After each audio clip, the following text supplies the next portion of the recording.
Jesse Kelly Show, final hour of the Jesse Kelly Show on a wonderful, wonderful Wednesday. We're going to dig into America's foreign policy here in just a second.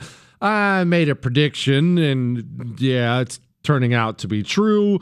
All that, emails, we'll talk about drinking moonshine, Democrats falling asleep in committee, and so much more on the final hour of the Jesse Kelly Show. Let's talk about something serious here, because as you just heard, Trump is realigning America, realigning us as it pertains to foreign policy. Brandon Weichert just came on and he laid out for us, hey, we're backing away from the Middle East. We're backing away from these places. We are pulling back. We're done with this. We're done. No, we're not going to be pushed into war here. We're not. So, understandably, there are some people on our side. I'm not talking about the filthy communists, but there are people on our side who are concerned about that, who question that, who even just flat out disagree with that. That's a mistake. America needs to be involved. We have to continue to push our influence all over the world. And there are people who think like that. Maybe you think like that. And it's totally fine to think like that. I want to be clear about that. Foreign policy, as I've said a million times, foreign policy is complicated. Always has been complicated. Always will be complicated. Very rarely is there a clear black and white? This is always right and that is always wrong. That's not how it works. People change, governments change, borders, interests. It's a very, very complicated thing. The only foreign policy, as I've told you, the only foreign policy I think is flat out evil and wrong, and you can flat out go screw yourself if this is what you believe, is the chicken hawk foreign policy. That is... You, as a politician, you want boots on the ground everywhere, but you and no one you love is at risk of dying. That is the only one I find completely unacceptable. Other than that, I don't care. Believe what you believe. Whatever, believe what you believe. But let me talk to you if you're concerned about us pulling back. Because again, like I said, it's understandable. Why? How did we get here? Well, legitimacy. We've had several talks before about legitimacy, trust, we could put it that way, but the trust in institutions, the trust in people, that it is so incredibly critical. And once trust is lost, it's almost impossible to earn back. Why do you think you've seen the media go just way over the top trying to rehash Joe Biden's mental health? Haven't you found that a little odd that that's in the news all the time now? Biden's gone. I mean, I can bring it up, but why do they keep bringing it up? Why won't they shut up about it all the time? He is among the people that are responsible for this. The leaders of the Democratic Party, the staff of the White House, and I have to say, why is this in the news? Why? Look, it's not just media members. Democrat politicians are getting hounded by media members, and they're having to talk about it all the time. Did you really not have any idea that he was not fit to serve a second term? Casey, we're looking forward. We have the largest Medicaid cut in front of us. We have the... Was it just him, Hakeem Jeffries? Why should voters trust Democrats when it's clear so many in your party went to great lengths to keep Biden's condition hidden from the public? I can't tell you what happened between George Clooney and... Why is the media acting like that? Why are Democrats answering like that? Let me tell you why. Because they are now aware they have a serious legitimacy crisis from the Joe Biden cover-up. They're looking at it now, and they're looking at poll numbers, they're looking at public opinion polls, and they're finding out the American people have pulled back and pulled away because of that issue. And they understand legitimacy matters. Speaking of legitimacy, we'll get back to foreign policy. John Roberts is out there, Chief Justice John Roberts, whining about criticisms of the court. So how do you handle criticism of your court or your opinions? I don't read it. No. First of all, it's a good thing. And I'm not being I'm sincere. It is a good thing. So long as it's not, trashing the justices. But the court has obviously made mistakes throughout its history. And those should be criticized. So long as it is in terms of the decision, really, and not ad hominem against the justices. I just think that doesn't do any good. Why? Why is John Roberts all of a sudden doing a publicity tour for the court? Well, you can criticize some decisions. Just don't criticize it. Why? He knows the same thing we were just talking about. The Supreme Court has a legitimacy crisis. They step in when they shouldn't step in. They don't step in when they should. When the Supreme Court won't immediately stop judges from stopping deportations, the American people start to look around and say, well, why do we even need a Supreme Court? You've heard me say flat out, the Supreme Court should be ignored. You think they don't hear that? They hear that. They have a crisis on their hands. And the crisis is not that people disagree with them. The crisis is legitimacy is disappearing. That's so much worse than disagreement. People think they shouldn't exist at all. Now let's come back to foreign policy because that's what we're talking about. If you are concerned about America pulling back, that's a legitimate concern. But it is really, really, really important for you to understand America's adventuring foreign policy-wise for decades and decades and decades, but more specifically during the GWOT, during the Global War on Terror, America's foreign adventuring has cost it. It has cost our government specifically the trust of the American people when it comes to foreign involvement in things. If you look at something, well, let's just address something Brandon Weichert said. If you in a vacuum, let's talk about Trump. He's probably going to pull back from Israel. He doesn't want to back Israel in a war with Iran, and maybe that's something that upsets you. Okay, again, that's a very legitimate thing to get upset about. I got that, but you really have to understand what brought us here. We invaded Afghanistan. And for 20 years, we fought a war, and our men died, and women died, and were maimed, and American commanders could not even give us a clear mission. And at the end of it, we just friggin' left in the most embarrassing fashion in the world and left all our weapons there. You heard what Brandon Weichert said about Iraq. A little bit of a gut punch for me personally, I'll be honest. Not that I'm surprised. Iraq is just kind of a defunct nation that's nothing now. How many lives did we lose? How many people did we lose? And it was all for what? What? What's Iraq now? It's nothing. It was all for nothing. When you do that, for whatever reason, maybe your reasons were great or whatever, but when you do that, you slowly but surely will erode the trust of the American people. You will erode your own legitimacy. And now the American people, really on every side, this applies to the left, the right, and the middle, the American people, every poll shows it.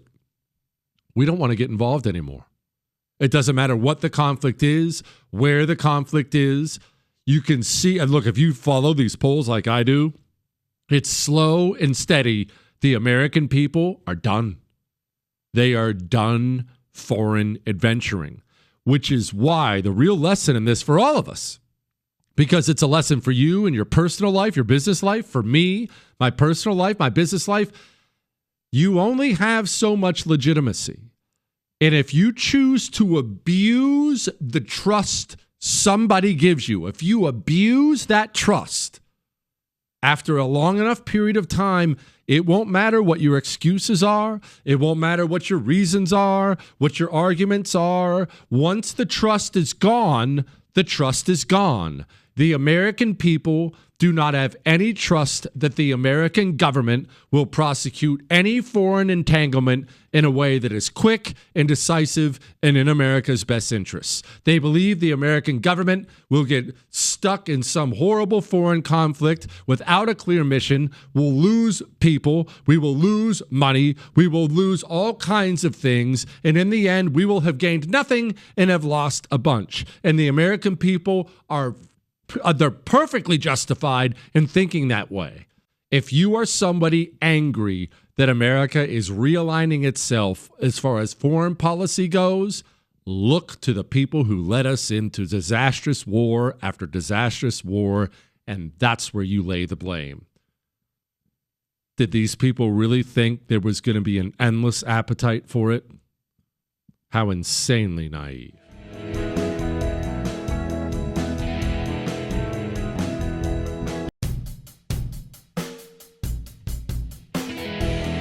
It is the Jesse Kelly Show on a wonderful, wonderful Wednesday. Remember, you can email the show, jesse@jessekellyshow.com. And yeah, I'm talking about this little speech. This is just, it's one little tidbit of a lot of what Trump has been saying recently on his overseas tour. And a lot of people love this. A lot of people hate it. But I'm trying to explain the American people are ready for this, courtesy of all of our prior mistakes. In recent years, far too many American presidents have been afflicted with the notion that it's our job to look into the souls of foreign leaders and use U.S. policy to dispense justice for their sins. They loved using our very powerful military, and now it's really the most powerful it's ever been. We just are getting a budget approved, $1 trillion, highest budget we've ever had in history for military, $1 trillion. And we're getting the greatest missiles, the greatest weapons. And, you know, I hate to do it, but you have to do it because we believe in peace through strength. You have to have the strength, otherwise bad things could happen. But hopefully we'll never have to use any of those weapons. Seems to be an awfully big waste of money if you're never going to use them, but hopefully we'll never have to use them because the destructive power of some of those weapons we got it. But he's been giving these speeches about we're going to pull back. We're going to pull back. You can govern yourself. I'm not going to go back on all the things he said to Saudi Arabia yesterday. There's a reason the American people are ready for it. You know what I'm ready for? Little Jesse Kelly flashback. This is from 2022. Whoever the next guy is, whether it's Trump again or Heavy D or whoever it turns out to be, if they're actually going to be system disruptors, they'll make even more noise the next time than they did the last time. You do understand, fellas, you might want to write this one down for a long prediction. You do understand the next GOP president is going to be impeached, right? That this is now a thing. If Democrats gain control of the House of Representatives under a GOP president, he will be impeached. Guaranteed. End of story. No questions asked. We don't live in the country we had. The next 40 years, 50 years will look nothing like the last 40 or 50 years. We're going to have to make adjustments. You are and I am, and we're going to have to learn to embrace the chaos. We got it. And so, you know, this Shiri Tandar, he already announced today. Resolution impeaching Donald John Trump, President of the United States, for high crimes and misdemeanors. Resolved that Donald John Trump, President of the United States, is impeached for high crimes and misdemeanors, and that the following articles of impeachment be exhibited. Is that going to go anywhere now? No, of course not. But believe me, they're going to bring it up if we lose the House at the midterms. And the lesson was for the GOP. It wasn't for you. I was screaming at the GOP to impeach Joe Biden. And they didn't want to, well, we don't want to act like them. Times have changed. This Tandahar guy was going off about his impeachment stuff. Nobody has said to me, Mr. Tandahar, the 7 articles of impeachment that you presented to the U.S. Congress, they're piece of shit. they're not good. You missed the point. They're not legally right. He didn't do that. No one says that. And he said this. But they talk about my hair. They talk about my hair. They talk about my appearance. They talk about where I was born. They talk about everything, my looks. They talk about my age. They talk about why I should be deported back. And this. You will go to Pankot Palace. Now there is a new Maharaja. And again the palace has the power of the dark light. It is that place. Kill my people. Scary stuff. Scary stuff. Let's do some emails. Oracle, on Tuesday's show, you said the Episcopal Church was the Church of Satan. I was baptized in this church as a young child, but I haven't attended in a long time.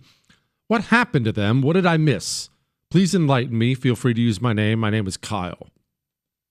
Well, the Episcopal Church, as you may remember, they're back in the news because they've decided they're no longer doing any refugee help now that white people are involved. Don't think that's my words. Allow me to introduce you to a bishop in the Episcopal Church, Sean Rowe. We can't be ourselves in the Episcopal Church and take the step of resettling white Afrikaners from South Africa. Our church has a long commitment to racial justice and reconciliation, and we have historic ties with the Anglican Church of South Africa. Desmond Tutu is a part. What happened to them? I'll tell you this, and this can be hard for Christians to hear, but I think you'll know it's true.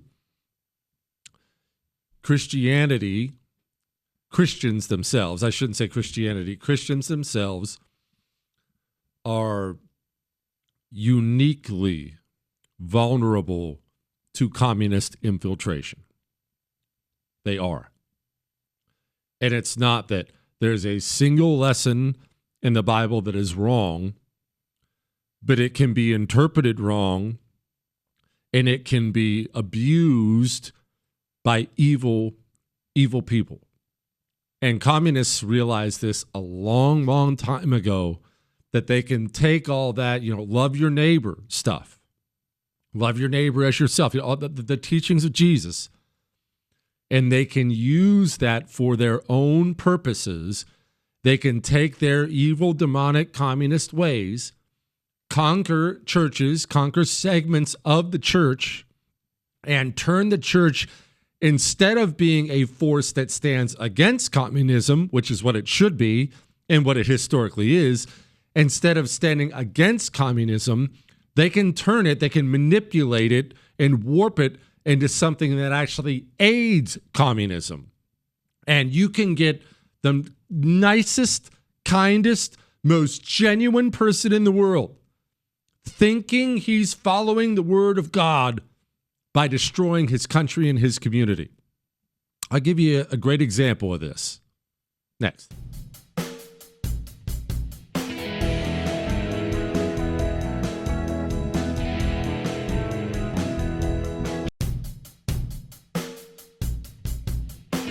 It is the Jesse Kelly Show on a wonderful, wonderful Wednesday. Remember, if you missed any part of the show, you can download the whole thing, iHeart, Spotify, iTunes.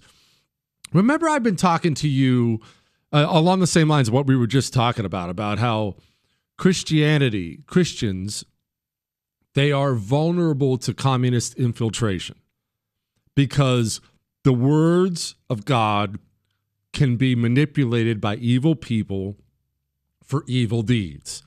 And remember, I've been talking to you about how white churches in this country do it.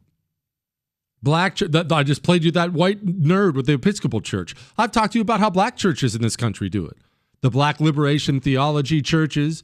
Letitia James gets busted by the law, and you get speeches about how I'm covered by the blood. Remember that mayor of Newark who got arrested? Listen to this. We fight the giant, and all I got is a rock and a rat and a couple of school stones. That's really all I needed. What I take from that is that the audio is absolutely garbage and way worse than I thought it was going to be. He's standing in a church comparing himself to David in the David and Goliath story, and it's all about politics. The Christian church with the all are welcome, come as you are, love your neighbor, love a stranger. These are, by the way, these are good things, can be manipulated into bad things. I'll tell you this little story. This is the one I really wanted to tell you. Terrible story. There was a family we knew when I was a child. I would guess I was a teenager, I think. Yeah, definitely a teenager. I think I was a freshman. Yep. This family, they were wonderful people. It was a father, mother, still married. They had a boy and a girl. And their kids were a little younger than me. I would say 8 and 9, but don't quote me on that. A little younger than me. And they were seriously the most wonderful, devoutly Christian people I've ever known in my life. Some of the most wonderful, devoutly Christian people I've ever known in my life. If you needed something, they would give you the shirt off their back. And they wanted to do what Jesus wanted them to do. Now, a man came to town, and this man, actually, in the defense of this couple, the man was introduced at our church. He was introduced as kind of a traveling missionary type. And the church said they were going to raise him some money because he was traveling and he was out there doing missionary work and all this stuff sounded great. Church asked if he could stay with somebody for a week. Now, I met this guy at the church, and I was a teenage boy. Not exactly the most intuitive, highly intelligent teenage boy either, as you can imagine. He creeped me out immediately. Immediately. I was like, meh, something doesn't feel right there. Something doesn't feel right there. Family takes him in. Ends up, the guy hurt their son while they were out one day. Now, I was a young teenage boy. I think I was 14. I smelled creep on this guy from across the room. But two wonderful Christian people just trying to do what is right and good couldn't smell it because evil can manipulate that. You ask about the Episcopal Church. Hey, don't feel bad if you were born in Episcopal or something like that. This is in the regular non-denominational churches, Lutheran churches, Methodist churches, Southern Baptist churches. They got all kinds of problems. Catholic churches, Mormon churches. Chris is complaining during the break. He said, you should see the Jews. And Chris is complaining about synagogues. I don't think it's unique to you or whatever your particular belief system is. But when people have a belief system that calls on them to care for others and to do good, evil men will look at that belief system and find a way to manipulate it for their own purposes. That's what happened. And it continues to happen right now. Dear Jesse, I know you're a big history buff. I've never been one. I've found it quite boring, in fact. But you have a way of dumbing it down and making it interesting. Thanks for being the history teacher I never had. I think you would make an excellent pastor if the Lord ever called you to be. Thanks for making my commute something I look forward to. I'm not qualified to be anybody's pastor, brother. My only note on history is not names, dates, and locations. The reason people think they don't like history is they think it's names, dates, and locations. History is stories. It's people. It's drama. It's action. It's war and romance and peace. And that's what history is. I have marveled forever at Hollywood when they say they're, quote, out of ideas. Dude, get a hold of me, Hollywood. I don't even need paid for the thing. I'll give you 100 epic movies that would shatter box office records, and they're all history movies. You don't even have to manipulate it. The story's just right there. Just laid out for you right there. All right. I'm going to play this. This is the Vice DNC chair ripping David Hogg. It's just, I'm sorry. David Hogg's a filthy street communist, and I take great joy in this. And every article that has been written so far about what's going on has completely incorrectly, with David's support, made this story about the Democratic Party getting David. He even sent out an op-ed saying, this is the first step of the Democratic Party pushing me out.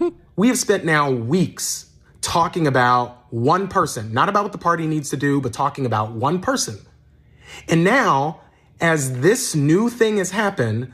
One of the greatest things about communists is watching them have to suffer with other communists. And every time there's a communist organization, there will inevitably be backstabbing and viciousness and power struggles, and people will get hurt. And it happens because you're all savages. That guy's a savage too. You're all savages. And so it's never run right.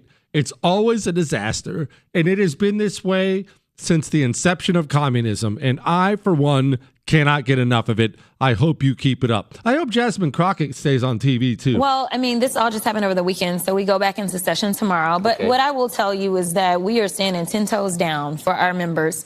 Listen, we have jobs, and unlike some other people, say the big guy in the White House who has spent 25% of his time golfing, we actually care about our jobs, and we are trying to serve the American people, and we have a duty of oversight over these agencies, and knowing that they are literally just kidnapping people off of. Let's have another talk about that word, shall we? Don't roll your eyes, Chris. Listen, you should ban literally from your vocabulary altogether. And maybe you're yelling right now and saying that, Jesse, but it's appropriate sometimes. Listen, an alcoholic, someone who struggles with alcohol. Maybe that's you. If you're somebody who struggles with alcohol, you should not have a beer, not just a drink. Now, if you're somebody who doesn't struggle with alcohol, have a beer, have a whiskey, enjoy it. But somebody who has abused it obviously can be sucked into abusing it again. And so they should avoid it altogether. The exact same thinking should be with literally in our society itself. Literally did have a meaning, and it did have a purpose. But ever since teenage girls started running the country, now everybody, men, women, old, young, they have to use literally 8 times a sentence. I will never understand it. It drives me crazy. It makes you sound like a valley girl. Stop using that word. It's overused, and it's got to stop.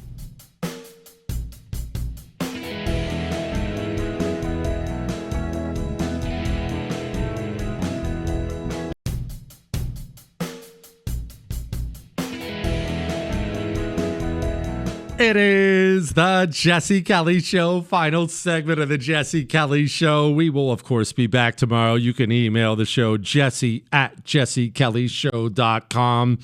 Did you see 21 people were dead in India after drinking moonshine? We got a statement on it. You will go to Banquet Palace. Now there is a new Maharaja. And again, the palace has the power of the dark light. It is that place. Kill my people. That's what moonshine will do to you. I tell you, I had moonshine once, Chris. Ever tell you that story? Look, did I pay tax on it?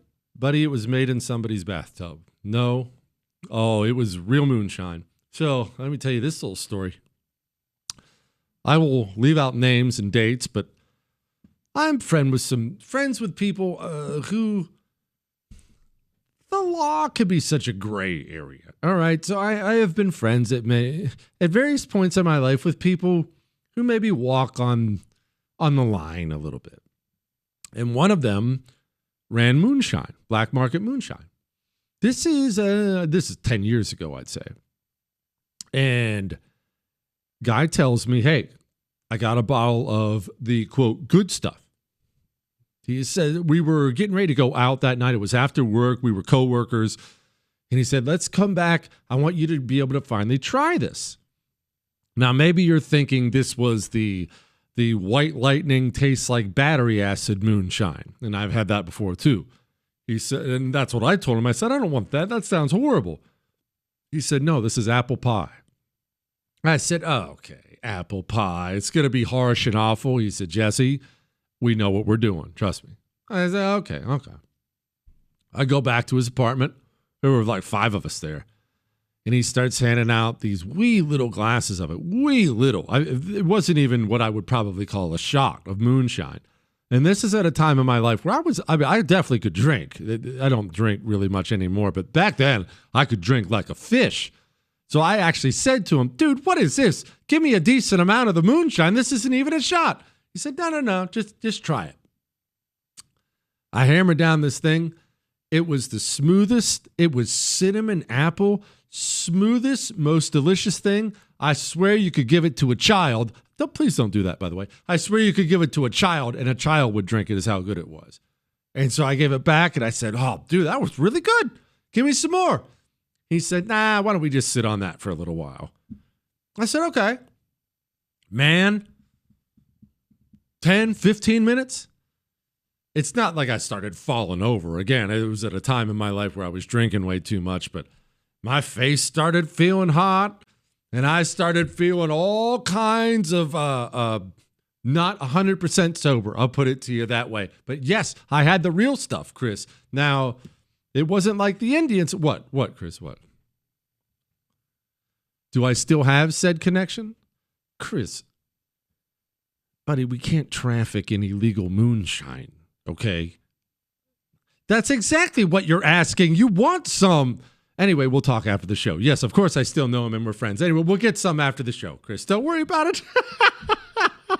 I want to defend Democrats for a second, as I promised I would at the very beginning of the show. Before I defend Democrats, let's save a baby's life really fast.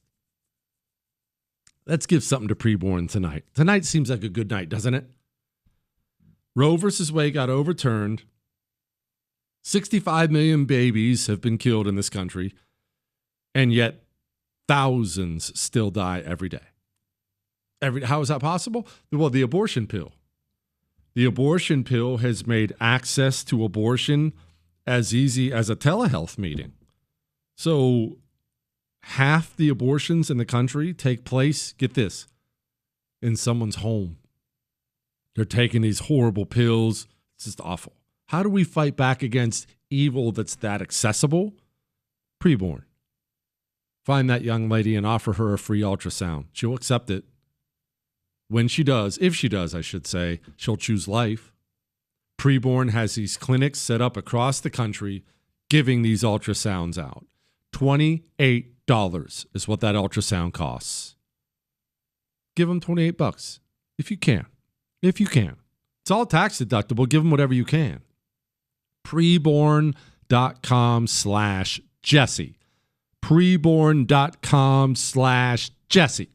Sponsored by Preborn. Now, Democrats are getting a lot of garbage today because there's a hilarious video going around showing them falling asleep in Congress. And my defense of them is this. I have been in committee meetings more than once in Congress. It's only been 2 or 3 times. I don't want to act like I've done it a bunch, but visiting friends or back there for other reasons. I've been in these meetings. Don't think for a second that it's all the fireworks you see on television where this guy's yelling at this guy and that guy's yelling at this guy and we're arguing with Christopher Wray. Most of these meetings are brutally boring. It's Dr. Nerd. They flew him in because he wants to discuss the calcium buildup in grasshopper wings in Mongolia, and he's going to sit and break down his... And it sucks. I want you to know being in Congress would suck. And if you're not in Congress, be happy you're not in Congress. Now, don't get me wrong. I want you to run. I hope you run and get a seat in Congress one day. But when you get there, you'll know it sucks. And every friend I have who's in Congress reinforces this notion that it's brutally, brutally boring. It's basically school. Remember how horrible school was? It's school without getting to have fun with your friends afterwards. That's what it is. It's horrible. What, Chris? What? Do I think they don't have secret drinking and smoking rooms? Yes, I know they have those, Chris. I've been in those rooms, okay? So I guess it was kind of like school. But all the people there are lame. It's not fun like your friends from school. They all suck. And now... Here's a headline. You know the thing. headlines we didn't get to. Germany aims to have Europe's strongest conventional army, according to their chancellor, and that has historically worked out really well for the rest of the world. Trump's economy defies gloom and doom expectations as he notches more key trade deals. It'll be very interesting what happens in the midterms if the economy happens to start churning and burning again. Democrats really might be in trouble. Trende Aragua gangbangers at ICE facility barricade themselves and threaten to take hostages after spelling out SOS in the prison yard. This is why I've been crying out to purchase Greenland for prison camps over there. You can spell SOS. You can do whatever you'd like in your frozen hellscape prison camp, or you can go back to the dump you came from. Michigan man is arrested and charged with attempting to attack military base on behalf of ISIS. Michigan man. Let's see, what was this guy's name? Anmar Abdulmajid Muhammad Saeed.